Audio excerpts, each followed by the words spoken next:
Assalamualaikum warahmatullahi wabarakatuh. Perkenalkan, saya Muhammad Ibnu Rahman dengan NIM G141500015 akan mempresentasikan penelitian saya yang berjudul klasifikasi status keaktifan siswa SMA di Jawa Barat menggunakan Random Forest dengan Smote di bawah bimbingan Ibu Bika Silvianti dan Bapak Laude Abdurrahman. Saya bawakan pada kesempatan kali ini ialah yang pertama pendahuluan, yang kedua metodologi, yang ketiga hasil dan pembahasan, dan yang keempat simpulan. Pendidikan merupakan proses untuk menyiapkan kualitas sumber daya manusia yang dibutuhkan dalam pembangunan. Salah satu masalah di dunia pendidikan ialah kasus putus sekolah. Menurut Kementerian Pendidikan dan Kebudayaan, angka putus sekolah jenjang di Indonesia pada tahun ajaran 2017-2018 pada jenjang SD sebesar 0,13%, jenjang SMP 0,5%, dan jenjang SMA 0,67%. Sedangkan Provinsi Jawa Barat pada tahun ajaran 2017-2018 memiliki angka putus sekolah jenjang SMA sebesar 0,74%. Angka tersebut menjadikan Provinsi Jawa Barat sebagai provinsi dengan angka putus sekolah jenjang SMA tertinggi di Indonesia. Namun pada tahun ajaran selanjutnya, angka putus sekolah di Jawa Barat turun menjadi 0,17%. Selain itu, angka partisipasi kasar meningkat dari 81,25% menjadi 83,81%, dan angka partisipasi murni meningkat dari 60,64% menjadi 64,61%.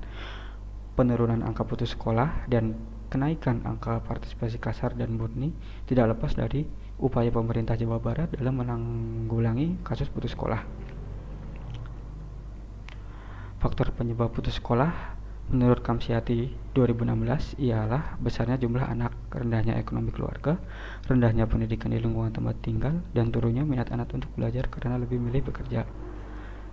Menurut Sugianto tahun 2017 ialah rendahnya ekonomi keluarga, rendahnya pendidikan orang tua, tidak terciptanya suasana pendidikan di rumah tangga. Klasifikasi terhadap kasus putus sekolah jenjang SMA di Jawa Barat dilakukan untuk mengimplementasikan upaya pemerintah dalam menangani kasus putus sekolah. Klasifikasi status keaktifan siswa SMA dilakukan menggunakan Random Forest yang merupakan gabungan dari beberapa pohon tunggal yang nantinya akan menghasilkan kinerja model yang dapat diukur dengan nilai akurasi, sensitivitas, dan spesifitas, dan menghasilkan tingkat kepentingan ubah penjelas dengan mengurutkan nilai MDG setiap ubah penjelas. Penelitian terdahulu mengenai Random Forest diantaranya ialah Al-Basiyah 2018 mengenai klasifikasi keberhasilan melanjutkan pendidikan jenjang SMA di Banten. Hasilnya performa Random Forest lebih baik dari chart. Kemudian ada Zhou tahun 2020 melakukan klasifikasi kasus kecelakaan di perlintasan kereta api. Hasilnya Random Forest bekerja lebih baik dari Decision Tree.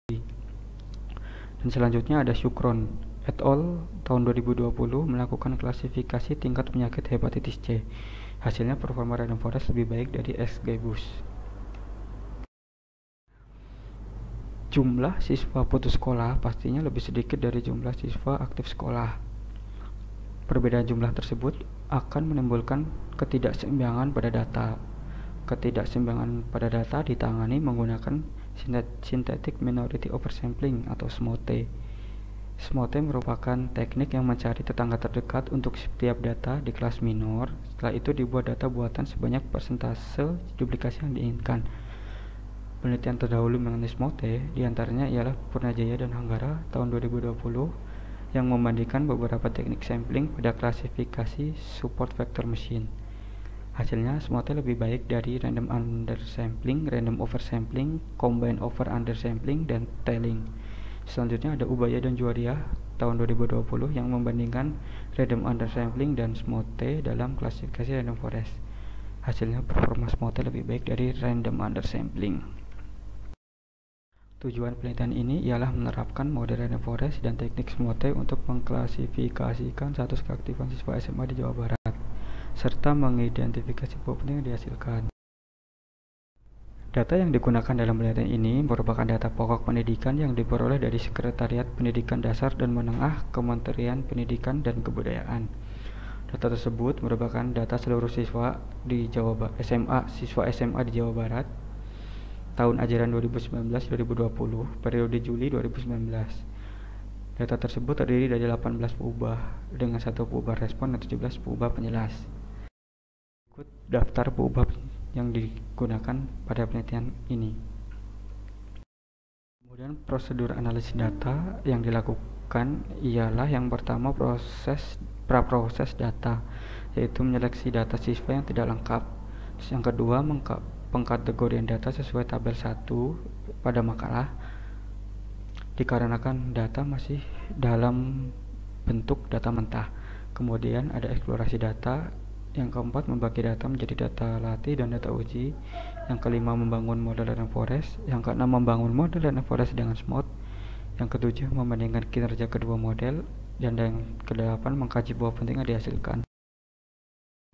Data siswa SMA di Jawa Barat awalnya berjumlah 704.587 amatan. Setelah ditelusuri lebih lanjut, terdapat 381.660 amatan yang bernilai hilang. Seluruh amatan yang bernilai hilang merupakan amatan aktif sekolah. Penanganan yang dilakukan pada data hilang adalah complete case analysis, yaitu menghapus amatan-amatan tersebut dari dataset. Jumlah amatan yang tersisa menjadi 322.927 amatan.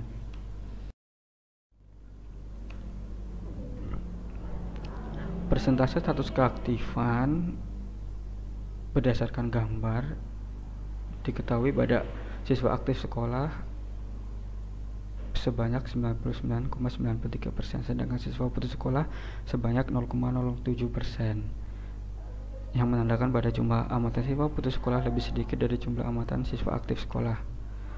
Kemudian persentase status keaktifan berdasarkan jenjang pendidikan ayah. Mayoritas kasus putus sekolah terjadi pada ayah yang tidak bersekolah. Dan berdasarkan gambar, semakin rendah jenjang pendidikan ayah, maka semakin besar kecenderungan siswa mengalami putus sekolah. Persentase status keaktifan berdasarkan penghasilan ayah. Mayoritas siswa putus sekolah, kasus putus sekolah terjadi pada ayah yang berpenghasilan kurang dari 500.000. Berdasarkan gambar, semakin tinggi penghasilan ayah, semakin turun.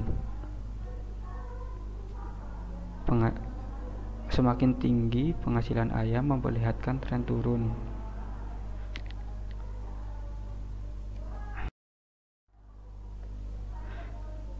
Kemudian ada jenis pekerjaan ayah. Mayoritas siswa putus sekolah memiliki ayah yang bekerja sebagai buruh. Kemudian ada jumlah saudara kandung siswa putus sekolah. Mayoritas siswa putus sekolah memiliki jumlah saudara kandung sebanyak 2-3 orang. Sangat sedikit siswa putus sekolah yang tidak memiliki saudara, dan ada beberapa siswa putus sekolah yang memiliki 5-6 saudara kandung. Kemudian persentase kelas pada seluruh siswa. Berdasarkan gambar terlihat bahwa siswa kelas 12 memiliki kecenderungan yang lebih kecil mengalami putus sekolah.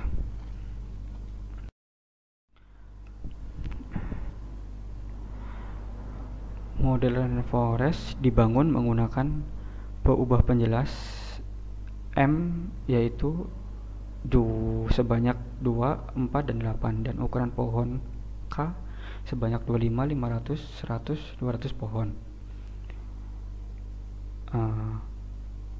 Kemudian dilakukan analisis terhadap tingkat misklasifikasi secara eksploratif.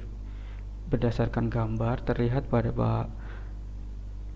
kombinasi peubah penjelas 4 dan ukuran pohon 200 dipilih karena menghasilkan misklasifikasi terendah.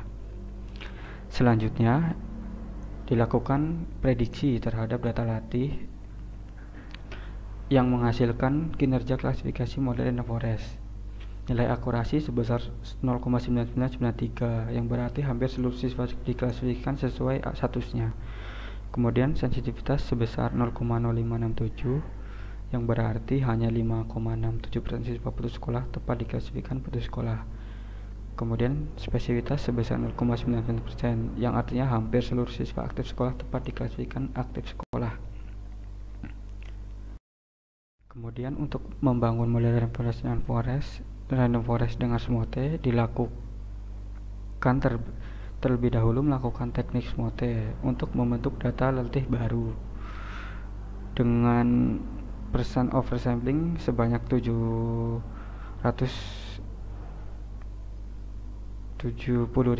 yang artinya membangkitkan data buatan pada kelas minor sebanyak 129.500 amatan.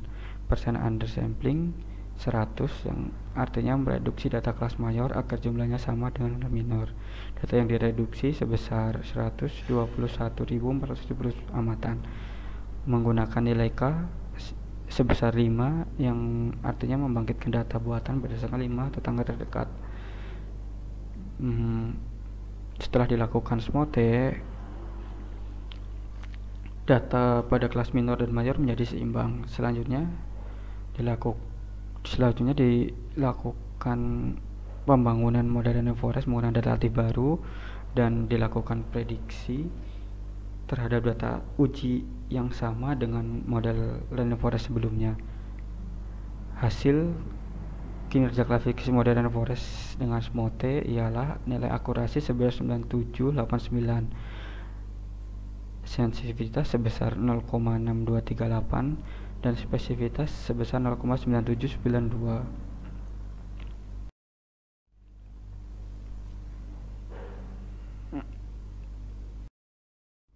Kemudian untuk perbandingan model, dapat dilihat pada tabel bahwa nilai akurasi dan spesifitas model random forest dengan SMOTE menurun sedikit menurun, namun nilai sensitivitasnya naik pesat. Setelah didapat sensitivitas menjadi prioritas saya dalam menentukan model terbaik dikarenakan dapat menurunkan kesalahan klasifikasi terhadap siswa putus sekolah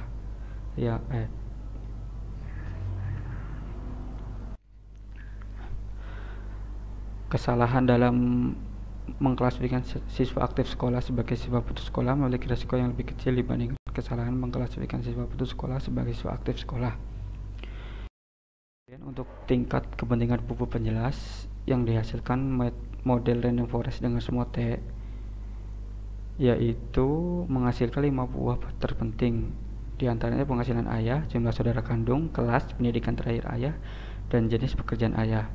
Selain itu, 2 perubahan paling tidak penting, yaitu jenis beasiswa dan jenis prestasi. Berdasarkan penelitian tersebut dapat disimpulkan bahwa teknik SMOTE yang diterapkan mampu meningkatkan nilai sensitivitas sebesar 0,5671. Model random forest dengan SMOTE bekerja lebih baik dari model random forest tanpa SMOTE dalam mengklasifikasikan status keaktifan siswa SMA di Jawa Barat karena memiliki nilai sensitivitas yang lebih besar.